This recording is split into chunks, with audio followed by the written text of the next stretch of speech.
आज Doubtnut app download करें। Doubtnut पर अपने सभी गणित, रसायन विज्ञान, भौतिक विज्ञान और जीव विज्ञान के डाउट्स का करो सफाया। बस प्रश्न की फोटो खींचो, एक ही प्रश्न को क्रॉप करो और तुरंत वीडियो सोल्यूशन पाओ। अभी डाउनलोड करें। हेलो दोस्तों, आपका प्रश्न है, कोई प्रथम कोटि की अभिक्रिया 16 मिनट में 50% पूर्ण होती है। इस क्रिया का वह प्रभाज बताओ जो 32 मिनट में क्रिया करता है। तो चलिए इस प्रश्न को हल करते हैं। तो दोस्तों हमें यहाँ पे ध्यान में रखना है कि जो अभिक्रिया है वो क्या है, प्रथम कोटि की है। अभिक्रिया जो है वो प्रथम कोटि की है। और दोस्तों यहाँ पे हमें दे रखा है कि 16 मिनट जो समय है, समय जो है वो 16 मिनट है और 16 मिनट में अभिक्रिया जो है वो 50% पूर्ण हो गई। अभिक्रिया 50% पूर्ण हो रही है, 50% अभिक्रिया पूर्ण हो रही है। अब दोस्तों यहाँ पे अभिकारक है A और यहाँ से हमें उत्पाद मिल रहा है P। ठीक है, तो ये अभिक्रिया प्रथम कोटि की है। अब दोस्तों अभिक्रिया 50% पूर्ण हो रही है, इसका मतलब क्या है? अभिक्रिया 50% पूर्ण होने का मतलब है कि जो हमारा अभिकारक है उसकी मात्रा क्या रह गई, प्रारंभिक की अगर आधी हो जाएगी तभी तो अभिक्रिया 50% पूर्ण होगी। 100% अगर अभिक्रिया पूर्ण हो गई तो यानी अभिकारक की कोई भी मात्रा नहीं बची क्रिया करने के लिए और उससे पूरी जो भी अभिकारक था वो पूर्णतः उत्पाद में बदल गया, तब कहेंगे अभिक्रिया 100% पूर्ण हो गई। और अगर दोस्तों अभिकारक की आधी मात्रा जो है उत्पाद में बदल गई और आधी मात्रा अभी रह गई है क्रिया करने के लिए, तो हम कहेंगे कि अभिक्रिया 50% पूर्ण हुई है। अभी 50% उत्पाद बनना और बाकी है, अर्थात 50% अभिकारक जो है वो उत्पाद में बदलेगा। यानी यहाँ पे जो हमें टी जो समय दे रखा है 16 मिनट, ये क्या है, दी गई अभिक्रिया का अर्धायुकाल है टी हाफ।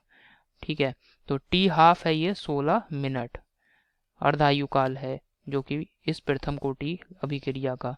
तो यहाँ पे दोस्तों 16 मिनट हमें अर्धायुकाल दे रखा है और अभिक्रिया प्रथम कोटि की है, तो प्रथम कोटि की अभिक्रिया के लिए अर्धायुकाल का सूत्र होता है टी हाफ बराबर 0.693 बटे के। यहाँ के जो है वो अभिक्रिया का वेग स्थिरांक है। तो ये इस समीकरण से दोस्तों हम वेग स्थिरांक के का मान ज्ञात करेंगे। तो वेग स्थिरांक के बराबर क्या आ जाएगा, 0.693 बटे टी हाफ। और अब दोस्तों यहाँ पे टी हाफ का मान लगाएंगे 0.693 और इसको भाग करते हैं, टी हाफ कितना है 16 मिनट। अब इसे हल करते हैं, हल करने पे वेग स्थिरांक के का मान आ रहा है दोस्तों 0.0433 प्रति मिनट। ठीक है, तो ये दोस्तों वेग स्थिरांक का मान हमने निकाल लिया यहाँ से। अब क्या कर सकते हैं दोस्तों हम, अब जो हमें अभिक्रिया प्रश्न में हमें दिया है, इस क्रिया का वह प्रभाज बताओ जो 32 मिनट में क्रिया करता है। यानी 32 मिनट में कितना भाग जो है अभिकारक का क्रिया कर गया होगा, ये हमें बताना है। तो अब दोस्तों प्रथम कोटि का अभिक्रिया के वेग स्थिरांक का व्यंजक जो है उसको लिख रहे हैं। ये है k बराबर 2.303 बटे समय t log आधार 10 a बटे a माइनस एक्स। अब यहाँ पे k का मान लगाएंगे दोस्तों, k बराबर, k का मान कितना है 0.0433 बराबर 2.303 और समय कितना है 32 मिनट, 32 लग दिया यहाँ पे। ये हो जाएगा log a बटे a माइनस एक्स। तो यहाँ से दोस्तों हम क्या करेंगे, log a बटे a माइनस एक्स बराबर ये हो जाएगा 0.0433 गुणा 32 और इसको भाग करते हैं 2.303। तो इसे हल कर लेंगे अब हम। तो ये आ रहा है दोस्तों log a बटे a माइनस एक्स बराबर 0.602। ठीक है, तो यहाँ से दोस्तों a बटे a माइनस एक्स का मान ज्ञात कर सकते हैं। a बटे a माइनस एक्स बराबर आ जाएगा एंटी लॉग, क्या लेना पड़ेगा यहाँ पे हमें, एंटी लॉग लेना पड़ेगा किसका, 0.602 का एंटी लॉग लेना पड़ेगा। तो ये आ जाएगा दोस्तों, एंटी लॉग लेने के बाद a बटे a माइनस एक्स बराबर 3.99।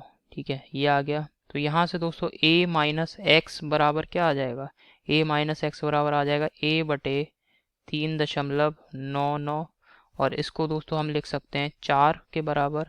तो a माइनस एक्स बराबर a बटे 4। अब a माइनस एक्स क्या है दोस्तों? a जो है वो हमारे अभिकारक का प्रारंभिक सांद्रण है। यहाँ पे a जो है अभिकारक का प्रारंभिक सांद्रण होता है, प्रारंभिक सांद्रण। और a माइनस एक्स क्या है दोस्तों? a माइनस एक्स ये है 32 मिनट के बाद, 32 मिनट के बाद जो हमारा अभिकारक का सांद्रण बचा हुआ है, अर्थात जिस सांद्रण ने अभी भी क्रिया नहीं करी है। 32 मिनट बाद बचा सांद्रण, बचा अभिकारक का सांद्रण, अभिकारक का सांद्रण, अभिकारक का सांद्रण। ठीक है, तो यानी आप देख रहे हैं कि जो प्रारंभिक सांद्रण था उसका 1/4 भाग अभी भी अभिक्रिया करने के लिए रह गया है। 1/4 भाग मतलब जैसे अगर हमने अभिकारक का सांद्रण, प्रारंभिक सांद्रण मान लिया 100, मान लिया दोस्तों यहाँ पे अभिकारक का प्रारंभिक सांद्रण 100 मान लिया, तो यहाँ पे 4 1/4, 100 का 1/4 कितना रह गया? 75। यानी अभी 75 जो अभिकारक है उसका 75% तो क्रिया कर गया है। तो यहाँ पे 75% क्रिया कर गया है और 25% जो है वो रह गया है अभी भी। यानी 1/4 भाग जो है अभिकारक का अभी भी शेष रह गया है। तो यहाँ पे हम लिख सकते हैं 32 मिनट बाद अभिकारक का 1/4 भाग ही शेष रह गया है।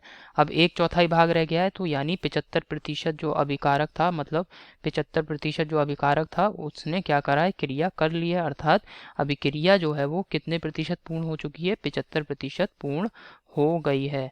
यही हमारे प्रश्न का उत्तर है दोस्तों। आशा करता हूँ आपको समझ में आया होगा। धन्यवाद। कक्षा 6वीं से 12वीं से लेकर नीट, IIT, JEE वो एडवांस के लेवल तक 1 करोड़ से ज्यादा छात्रों का भरोसा। आज ही डाउनलोड करें डाउटनेट ऐप या व्हाट्सएप करें अपने सारे डाउट्स 8400 400 400 पर।